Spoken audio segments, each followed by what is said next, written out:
So I'm going to be talking about how to read.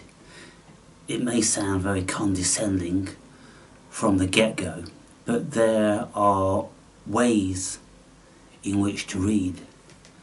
There are many ways, and many ways pertain to many minds. Now, there is about 115 of you now which have bought this book, and you would have all read it to varying degrees. Varying degrees in the amount that you've read. I wonder if any of you have actually read the whole thing, or whether you've skipped certain chapters which you considered that you already knew, or you didn't want to know, or it's no relevance to you, and all these sort of things.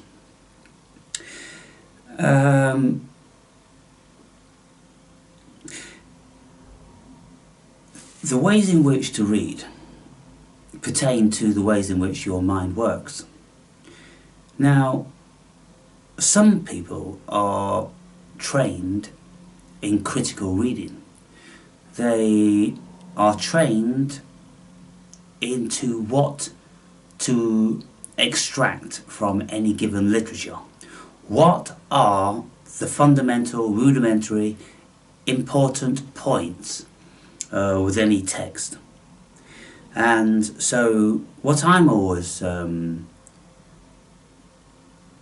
shaking a stick at, I'm always trying to encourage you, the viewers, to not read this book like it's a story, but read it like it's a life, and read it like it is your life, or it could be your life, it might be your life. Some of the things you might consider has been your life. And if we read a book like that, then we are very concentrated, we absorb a whole lot more. And one of the major failings that people do when they're reading, they are always looking for where it's going, where is it going, where is it going, yeah, but where's it going, where's it going, where's the big aha moment, where's the powerful moment for me? And so it's kind of like, and before you know it, you finish the book. And if someone says to you, what's that book about? Oh, it's about this and it's about that. When it could be about a whole lot more. And so what I know about people and how they read and what they absorb, it's all attributed to their state of consciousness, their level of consciousness, their level of intellect, their level of experience. Because, you see, when reading this book, for instance, you're going to come upon lots of illustrations of my storytelling. And I'm going to be speaking to you, the reader, about experiences that I've had. And if you are just reading from the second person, and you're reading about, oh, Aaron had this and Aaron had that and Aaron did this and Aaron did that, yeah, okay, so la la la la. But what I'm saying to you, this book is about a spiritual awakening. It's about how my spiritual awakening came about. And spiritual awakenings have quite a lot of similes, in that it often pertains to trauma, it pertains to an amount or level of depression, it pertains to sinking back into solitude, it pertains to changing most, if not all, of the friends that you had with new ones, vastly different ones. It pertains to falling out with your family and friends, and not being understood, and people thinking you're crazy, and all different sorts of things. And so for anyone who hasn't been through a spiritual awakening, then you are not adept to be able to deal with or extract the level of insight out of it. But if you have been through the spiritual awakening, then lots of things in this book will be very powerfully received by you, because you would have lived something similar. And so this is probably why hardly anybody has come forward to speak about what they've discovered in this book. They've not bothered to email. In actual fact, they are deathly silent. And I'm like, well, there's quite a few out there, you guys, who proclaim to have a similar sort of wisdom and knowledge as myself. And yet you didn't feel moved to even write an email, be it long or small, about what moved you in the book. And so when I speak about near-death experiences, how many of you have had them? When I speak about out-of-body experiences, how many of you have had them? When I speak about climbing mountains, how many of you have done that? When I speak about the depths of human psychology, how many of you have investigated that? When I speak about dream interpretation, how many of you have really done that? When I speak about Eastern philosophy, how many of you have read into that? I could go on and on and on and on. It's about a life experience. This is a life lived. And not only is it a life lived, that it depicts a spiritual awakening, enlightening during that life lived. And it lays down a blueprint to how spiritual awakening and enlightening may manifest. And of course they manifest in many varying ways, but there is a blueprint to these experiences that we're all going to share some sort of similarity to. We're going to feel very out of sorts with the world. We're going to feel very disinterested in many of the things that we had great interest in before. We're going to lose our ability to communicate with our loved ones, our families and our closest friends, because we discover that in actual fact there is now a vast difference between their consciousness and ours. And you know, we can tend to seem a bit haughty to people around us, and you know, my family members have levelled at me. Oh, just because you've read all those books, you think you know something, or you think you know more than me, and they tell me that I just know things. And I'm like, well, look, there's a certain level of intuition that we can possess, but there's a vast amount of knowledge that you can't just know. And it's very useful to actually read it, to study it, and extract the information. But people, they have, you know, a myriad ways of dismissing what you are saying, where you are now. They don't want you to be there, they don't want to let go of you. Maybe lots of them feel envious of your newfound life, but mostly they're probably feeling embittered because they feel left out and left behind and dismissed. But that's the nature of it, people. I don't have a single friend that I keep in touch with, which I had before my awakening. and to this day I don't know how I could have a relationship with them. And I'm not even interested in looking any of them up, because I don't want reminding of the person that they thought I was or think they know, because the person that they think they know isn't the person that would be speaking to them in the present. They'll be speaking about, oh, you were like this and you did that and I know you, and it's kind of like, well, that was 20 years ago. And I've travelled vastly around the world. I've travelled vastly around the cosmos. I've travelled vastly in consciousness. And truly I say unto you, you don't know me. In actual fact, you never knew me.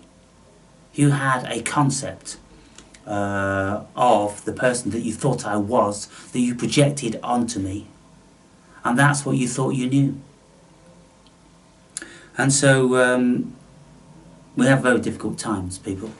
So I've just opened the book, and I was flicking through a heading that I thought I'd read something of, and so I came upon this one, and it's on page 402, and it's in this book. So the chapter is chapter 19. So I say this: the psychology of mind, the power of understanding how our minds work. On a positive front, we can beat our mind viruses when we gain awareness of our psychology and how we learn how our minds only seem to randomly conjure up destructive thoughts. The fact is, we unconsciously create those random thoughts. We can prevent this from happening on most occasions, however. Now, what I'm speaking about here is the incessant random chatter that the vast majority of people have, which they think is their world, they think is their life, and they think that that's all there is. It's just an incessant rambling of loops. And someone says to me the other day, I sent them a video on consciousness and being awoke and all that sort of thing, and this person said to me, wow, I never realised that my ego is controlling my life and tormenting my mind with the incessant bullshit that it just keeps fucking churning up. And I've spoken to this person a great deal, and I've given them books and all different sorts of things, but still the penny didn't drop until they heard it in a video. And this is true, you know, to most people. There is a certain allocation of time when the penny drops, and then we'll make a realization. We could have been reading about this stuff for many years, but then something will land home. And so this person says, wow, the ego is a proper cunt. The ego is a proper cunt. And the ego is responsible for destroying people's lives with its fear-mongering and its repetition and its incessant bullshit chatter. Waking up will kill the ego. Waking up will obliterate the ego initially, but then will allow the ego to come back on board to do its job, which is to enable spirit to have a human experience. That's the agency. The ego is the agency which mediates between spirit and the body, thus creating the soul. So that's what I consider the soul to be. The soul is an amalgamation of the ego, which derives out the functionality of the brain, but the soul is the spirit incarnate. Spirit enters into the body and has a relationship with the ego and the viceroy, and it becomes a soul because it listens to the whole of the human experience, and effectively it is the human experience. And so We have to understand lots of things, people. And if you don't understand these things, then you're never going to get your head around what it is to be a human being in this dimension. And so the thing is about this book is coming from a person with a vast amount of physical experience, a vast amount of spiritual experience, and an enormous amount of literature read, and a thinking person that incessantly is putting the pieces together. So what I am delivering here is what I have discovered. I've been on a reconnaissance mission on Earth, and I've discovered what it is to be a human being. And that, ladies and gentlemen, is quite a big deal. But of course it pertains to knowing a great deal about our ego, about our human psychology, about our biology, about the chemicals in our bodies which constitute the feelings, i.e. the cortisol, which constitutes the anger, the anxiousness and the fear, the serotonin and dopamine, which constitute the joy and the pleasure facets of life, and you know, any other neurotransmitter in between. We've got to get our heads around neurotransmitters. We've got to get our heads around the chemicals. We've got to get our heads around the psychology. We've got to get our heads around the relationship that spirit has with the body via our soul, because this thing is given to a whole myriad and array of spirits. And then once we know what our soul is and how it's functioning and what it pertains to, then we can start investigating other people's souls. And some people will discover that they don't seem to have one. And they most certainly don't seem to be in touch with it. They don't even seem to know or be aware that it's there. And therefore these people are the automaton, they are the NPCs, they are the husks, they're the walking dead, they're the zombies. These things are true, people. You know, as far as truth goes, they've not just been pulled out people's arses, they've been written about because of people's observations. And unless you have those observations yourself, you'll always consider them to be fiction.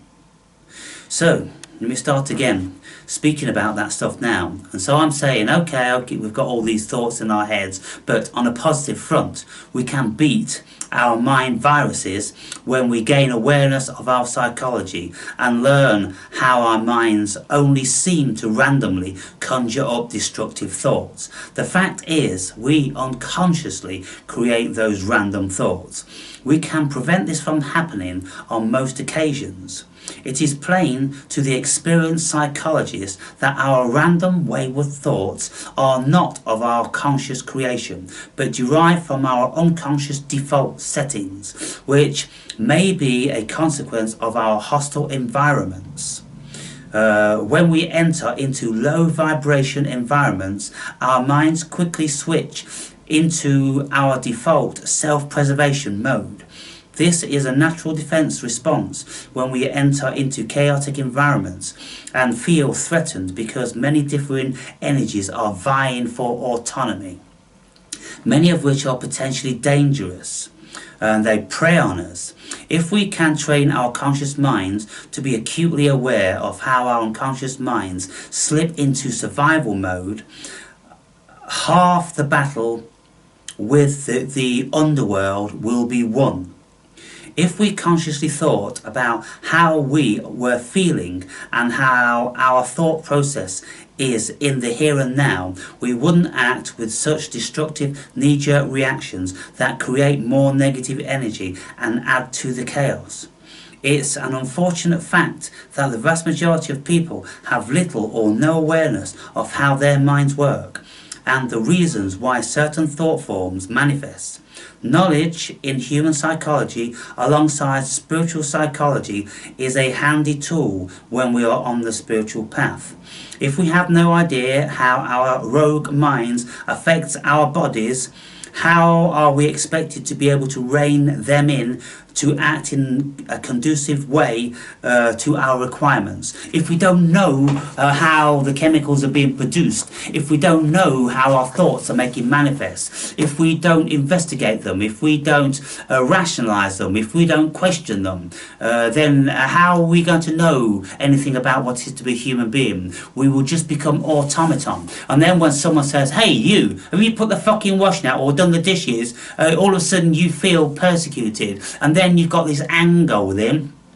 The mind triggers the chemicals, and the chemicals then make a feeling in the body, and then the body gives a reaction to the brain, and then the brain goes, fuck you, fuck your fucking dishes, and fuck your fucking laundry bullshit, and fuck off. You know, this sort of thing. Then all of a sudden her indoors, or him indoors, is left, and, you know, they're writing you a Dear John letter.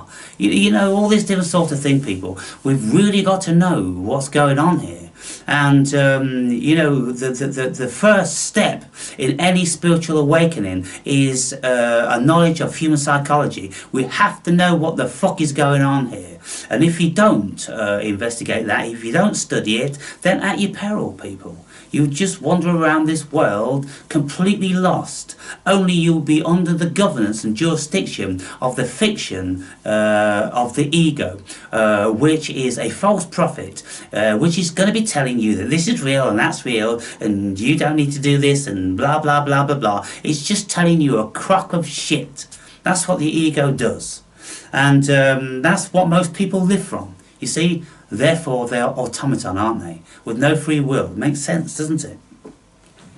However, to speak about how our human and spiritual psychology works in depth is vastly too extensive a subject for this book. So I shall assume that most of my readers are reasonably long in the tooth in their spiritual practice and have a moderate to high level of understanding of this phenomenon. So those of you that haven't had a spiritual awakening, that are 20 years old or 25 years old, this to you should be your Bible. It should be something that you will be able to come back to for the rest of your lives, because this is so fucking deep and profound for those who have the insight. And just what I've read there in half a page, which is encouraging you to get in touch with your psychology, to know what's creating the chemicals and where the chemicals are coming from, and what distinguishes this chemical from another chemical, and what do these chemicals actually do to the body and the mind. Just on that page, people. This is why I haven't had any response. It's just vastly too overwhelming, I think, for most people. When we do have a handle on these things, we begin to make headway with our spiritual connection and become deeply acquainted with the positive supernatural facet of this dimension.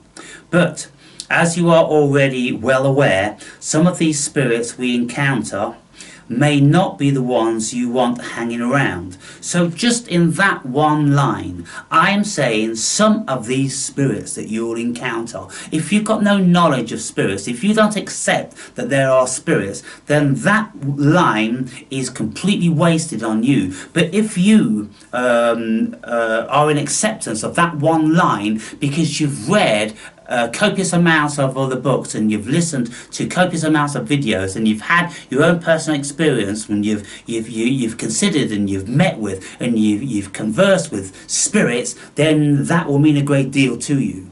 And so even now, you know, a year after I wrote this book, I'm still reading about these spirits, and I'm still learning about how they operate. It never stops, people. It never stops. This is when we realize that the terminology of being spiritually awakened is precisely what it alludes to. It infers being awoken to spirits. That's what spiritual awakening means, people. It doesn't mean candles and fucking crystals. No, and being kind. No, it doesn't. It means being awoken to spirits. And that's a whole fucking different ballgame. Both good and bad. Unfortunately, or not, this is how the cosmos is constructed. It's a paradoxical polar dimensional cosmos, which means that there is everything in it, from one polar end to the other. And ultimately, for the so-called truth seekers, little of what is learned will make any definitive rational sense. The indecipherable paradox of the cosmos seems to have been purposely built by a God who doesn't intend us to know his secret power or the source of it. And so, again, just there, every single line is massive, people. Every single line. And of course, every single line comes from thousands and thousands of books and years of global exploration and introspection and cosmic downloads. In this chapter, I have looked at a few possible reasons why we get trapped in our mental states of consciousness that prevent us from being free.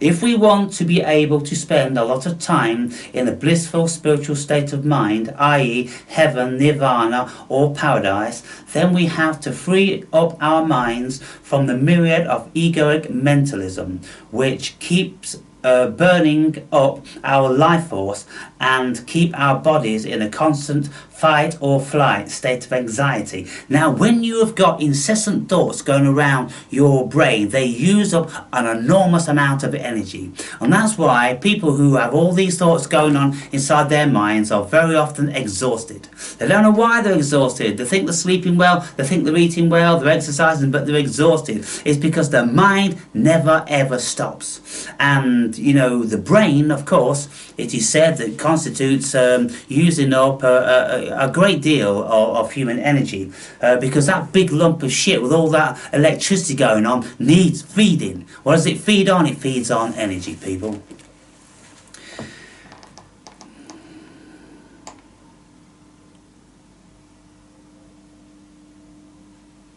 This mental condition of, you know, trauma in our fucking heads with his stupid thoughts destroys any hope of entering the proverbial bliss, which some of us know exists because we have been there on many occasions. Just that line, some of us know that that bliss exists because we've been there. I'm not highfalutin here, people. I'm telling you that there is this beautiful state of samadhi. Some people call nirvana, some people call it ecstasy, or the stillness, or the isness, what have you. But when you can set the ego aside and there is no thoughts in your mind, you are actually in ecstasy. And that is the kingdom of God. That's what Jesus is referring to, the kingdom of God, when he says, truly I say unto you that the kingdom of God is within each and every one of you. It is not in the sky, it is not in the oceans. It's in your mind. It's in your body. It's in your consciousness. And you shouldn't look for it in the sky, because if you look for it in the sky, then the birds will get there before you. If you look for it in the ocean, then the fishes will get there before you. Look for it in your own mind and in your own heart, in your own consciousness, in your own vicery. This mental condition destroys any hope of entering the proverbial bliss, which some of us know to exist because we have been there on many occasions. If, however, we fall foul of our overactive, destructive, matrixial mindsets, we are unlikely to return to the metaphysical glory land again without much spiritual work and detachment from our negatively imbued social construct. I will leave the conclusion of this hypothesis to the reader. Meditate on how you feel about my thoughts and experiences concerning this metaphysical realm. Now, what I will say now in addition to that is that the vast majority of you people, you are working, you have families, and you've got social lives and all these different sorts of things. Well, under those circumstances, you will never feel the bliss. Because bliss comes about in absolute solitude. That's the only time you're ever going to feel that bliss. And how do you enter into that bliss? By completely closing down the mind and being alone. time. There is no way that you're going to enter that state when you have someone distracting you, someone pulling you back into the matrix, like a partner or your kids or anybody. They're always pulling you back into the matrix. They're always going, wake up, wakey, wakey, don't start fucking daydreaming, don't start going off into the fairylands, come back to reality. This isn't a reality, this is a fiction. The reality is the nothingness of the bliss, and that's the paradox of this fucking dimension. That's the lie, people. That's what gives the human being the experience, the fiction that we are real and it is actually something, when in actual fact it's just a dream in the mind of God, in your mind. So there are people on the internet, very, very few, that tell you that why living alone is absolutely perfection and bliss. Now, I live alone, and I have a period of meditation, at least once a day. And this meditation is a lying down meditation with 432 hertz spiritual music, which gets my mind straight into the 432 hertz level of the theta wave, which is just before delta. So in the theta you are absolutely calm and there's no thoughts going on, you're almost asleep. And so that is the meditative state. So when we listen to 432 hertz, boom, I'm telling you now, I will lie down, I'll put the headset on, and within 30 seconds, I'm unconscious.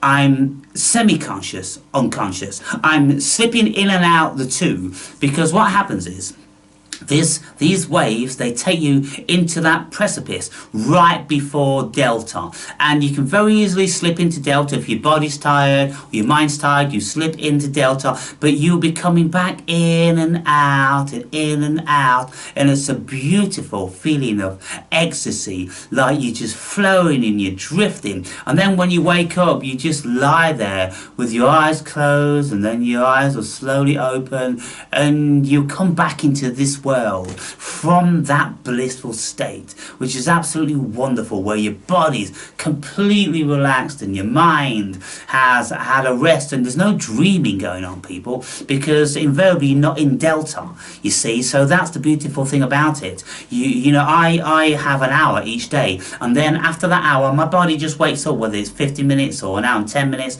something like this. The body just that's it, and I feel absolutely refreshed. But you can't do that with kids around and partners around and doors slamming and phones ringing and all this sort of stuff, pots clattering in the kitchen and what have you. Being alone, like, you know, retreating to your cave, sitting under a tree, being a monk, you know, all these sort of things. That's how you find spiritual enlightenment, people.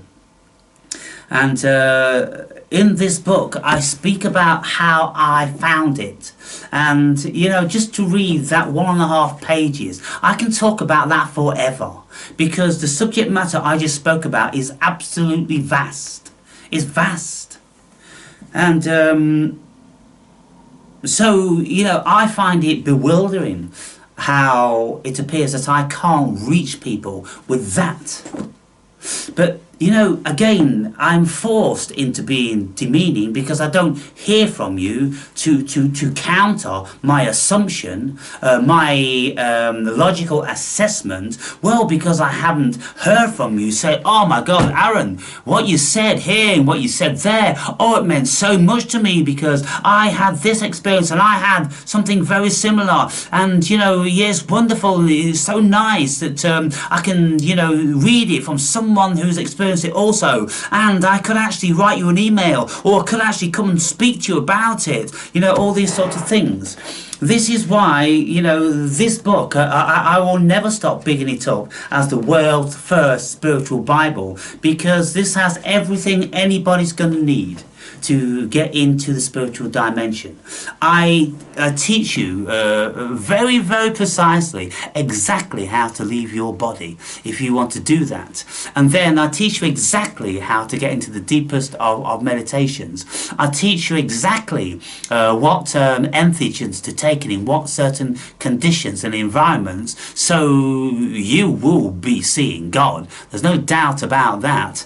I speak to you about the deepest greatest of psychology. I give you illustrations from some of the greatest psychologists and philosophers on the planet. This book is pure gold, and one day it will be in the bestsellers realm, and it will go down in history as a superb book for beginners, intermediaries and advanced spiritual people. Because even now I can open up this book and I can go, wow, I wrote that? Fuck. I just opened it now and it says here how faith works its magic. What is faith? Do you know what faith is? Have you ever considered what faith is? Do you really know what faith is? You don't know unless you become it. When you become it, then you can see that faith is magic, people. Yes, it's magic. And so if you want to know what magic is, well, just investigate faith. So you can come with me on my journey in here. Those of you 110 that have got it, I don't know, propping up your three-legged cupboard, or you're using it as a doorstop, or you've got it wrapped up in a pillowcase ready to hurl around a burglar's head. I don't know. How many of you have actually absorbed this stuff? And how many of you have contemplated what I've said? Here I say, self-hypnosis, creating our reality via our thoughts and our intentions. It's all self-hypnosis, people. It's all self-hypnosis, and it's all projection. Consciousness projects the world onto the blank canvas of the cosmos. I speak about quantum physics in here. I speak about how quantum physics speaks to us about how our consciousness collapses the probable wave function of the cosmos into what's called and what's considered to be physical matter. When in actual fact there's no physical matter here. Wow. Enough today, huh?